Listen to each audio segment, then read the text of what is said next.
আসসালামু আলাইকুম। এ কেমন বাংলাদেশে আমরা আছি, যে বাংলাদেশে যারা আগামী নেতৃত্ব দিবে তারা ৭১ দেখতে পারে না?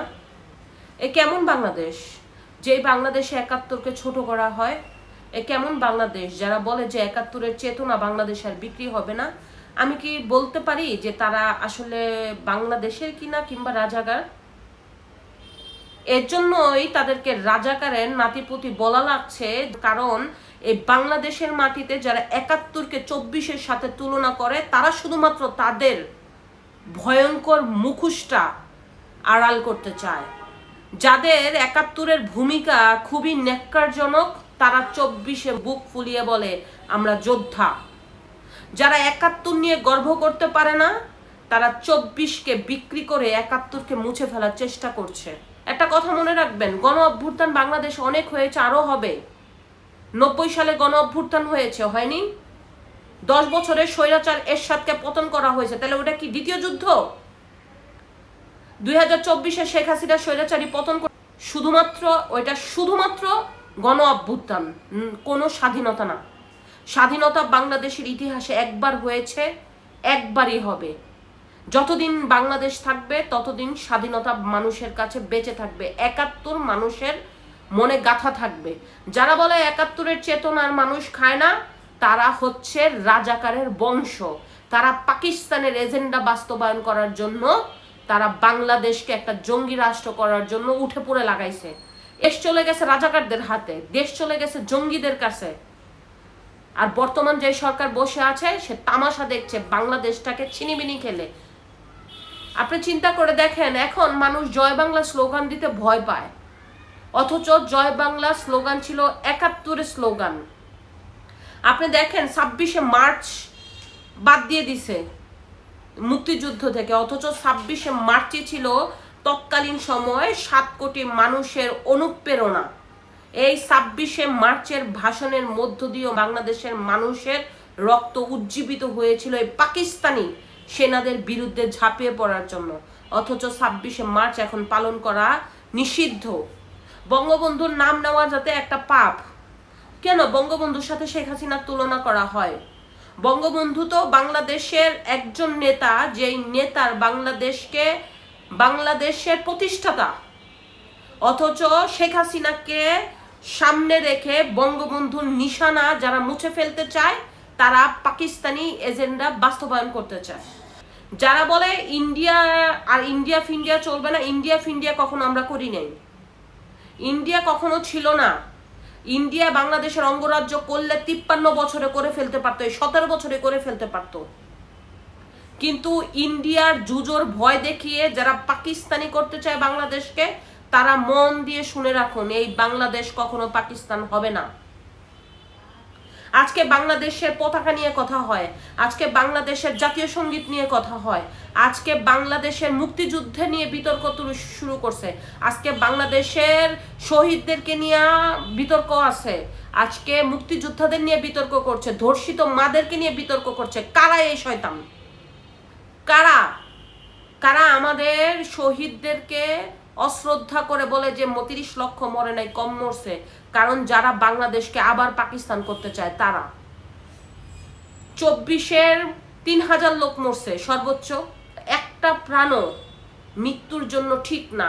তবে কই ৩,০০০ আর কই ৩০ লাখ? সেই ২৪-কে আপনি ৭১-এর সাথে তুলনা করেন, যার জন্য দেশ পেয়েছি, যেই শহীদরা বুক পেতে দিয়ে আমাদের এই পুরো বাংলাদেশকে দিয়েছে, তাদের সাথে তুলনা করেন কোন জায়গার কি? ২৪ গণ অভ্যুত্থান, শুধু গণ অভ্যুত্থান। যারা শহীদ হয়েছে তাদের প্রতি আমার বিনম্র শ্রদ্ধা। ২৪-এ তারা বাংলাদেশকে একটি স্বৈরাচার মুক্ত করার জন্য নিজের তাজা রক্ত দিয়ে গেছে, কিন্তু এই রক্তটাকে যারা নিজেদের স্বার্থে ব্যবহার করে এই বাংলাদেশকে একটা জঙ্গি রাষ্ট্র করতে চায়, তারা বেশি দিন টিকে থাকতে পারবে না। তারা ২৪শে জুলাইয়ের রক্তের সাথে বেইমানি করছে, তারাই। আর ৫ই আগস্টের পরে কতগুলি পুলিশ মারা গেছে, কত বাড়িঘর জ্বালিয়ে দেওয়া হয়েছে, কত হিন্দুদের বাড়ি ভাঙা হয়েছে, কত মানুষকে পুড়িয়ে মারা হয়েছে। ওই ইতিহাস ইউনুস করে না, ওই ইতিহাস ইউনুস সাহেব টান দেয় না, কারণ ওইটা টান দিলে তো নিজে ফেসা যাবে, এই জন্য সে টান দেয় না। ধানমন্ডির 32 নাম্বার ভেঙে দিছে পাকিস্তানিদের খুশি করার জন্য, কারণ এই ধানমন্ডি 32 থেকে পুরো বাংলাদেশে 71-এর লিড আসছে।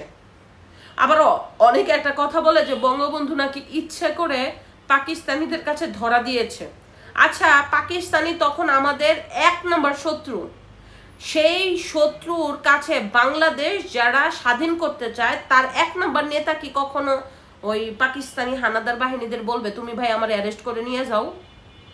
আর উনি যদি বইলাও থাকে তাহলে উনার কথা পাকিস্তানিরা কেন তাকে অ্যারেস্ট করে নিয়ে গেল? অ্যারেস্ট করে কেন নিয়ে গেছে? যখন আমাদের 24শে জুলাই হলো, তাহলে কি ডিবি হারুনের কাছে যে সমন্বয়করা যে গেছে, তাহলে কি ডিবি হারুনরে কি ওরা ফোন দিয়ে বলছে এই যে নাহিদ, সারজিৎ, আসিফ এরা কি বলছে যে স্যার আমাদের নিয়ে যান, তারপরে আমাদেরকে নিয়ে আমনাইলে এখন সমস্যা আমাদেরকে নিয়ে যান? ওরা কি ইচ্ছা করে ডিবির কাছে ধরা দিয়েছে? এটা কি সম্ভব? এই বাংলাদেশ রচনা করেছে সে নাকি স্বেচ্ছায় পাকিস্তানি হানাদার বাহিনীদের কাছে ধরা দিছে যাতে সে ভালো থাকার জন্য। ছি, এরকম নোংরা ইতিহাস যারা তৈরি করে তাদের জন্য শুধু ঘৃণা ছাড়া আর কিছু নেই।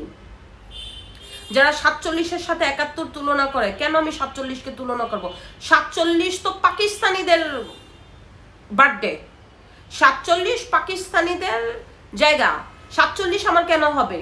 কারণ 47 তো আমার বাংলাদেশ আমার অর্জন হয়নি, আমি 71-এ বাংলাদেশ অর্জন করেছি, তাই 71 আমার চেতনা, 47 না।